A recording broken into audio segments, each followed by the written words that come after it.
The Punisher, Dirty Harry ng Davao kung ilarawan si incoming President Rodrigo Roa Duterte dahil na rin sa kanyang personalidad, matikas at walang kinatatakutan.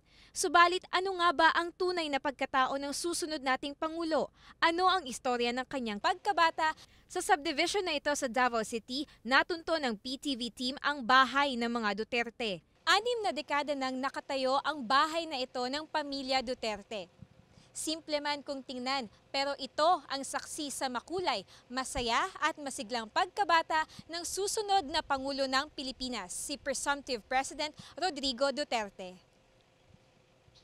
Si Eleanor Duterte o manang baby kung tawagin ang panganay na anak ng abogado at dating gobernador ng Davao na si Vicente Duterte at public school teacher na si Soledad Roa Duterte o kilala rin bilang Nanay Soleng.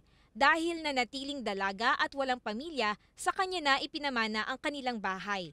Mapalad ang PTV team na masilip ang loob nito. Pagpasok sa pinto, makikita sa kaliwa ang sala ng mga Duterte. Nasa gawing kanan ang dining area at sa dingding ay nakasabit ang iba't ibang larawan at news articles patungkol sa mga Duterte. Sa likod ng dining area ay may kusina, lababo at palikuran.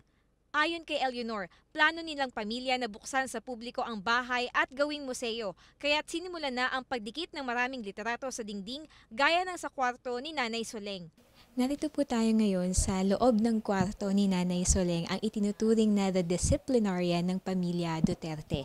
So dito po ay makikita yung kanyang lamesa, upuan, narito din po yung kanyang aparador at maging yung kanyang toothpaste at toothbrush.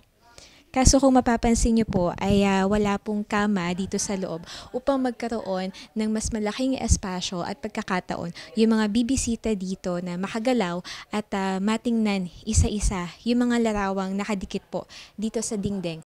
Sa gilid ng hagdan, paakyat sa ikalawang palapag, matatagpuan ang ilang family pictures ng mga Duterte. Sa larawang ito, makikita ang pencil sketch sa magkakapatid na Eleanor, Roddy, Jocelyn, Don at Bong. Kuha naman ito sa silver wedding anniversary ng mag-asawang Vicente at Soledad. At namumukaan niyo ba ito? Yan si incoming President Rody Duterte. Kuha umano ito noong siya ay 6 na taong gulang lamang. Kwento ng kanyang ate, maging siya hindi makapaniwala sa narating ng kapatid dahil nung kabataan ni Digong ay may kakulitan at galaraw ito. He's always like that as a kid, para bang hindi na mapakali. At age of 14, marunong na yan magpunta sa sabungan. Marunong na yan magbilyar. Puro barkada.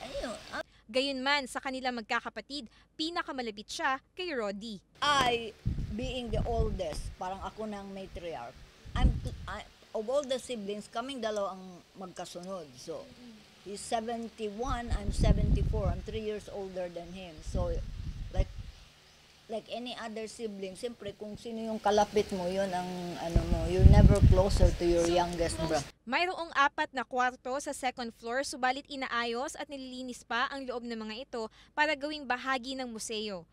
Sa ikalawang bahagi ng aking special report, alamin ang iba pang nakakatuwang kwento ng pagkabata ni incoming President Rodrigo Duterte. Para sa Telebisyon ng Bayan, ako si Sweden Velado, Davao City.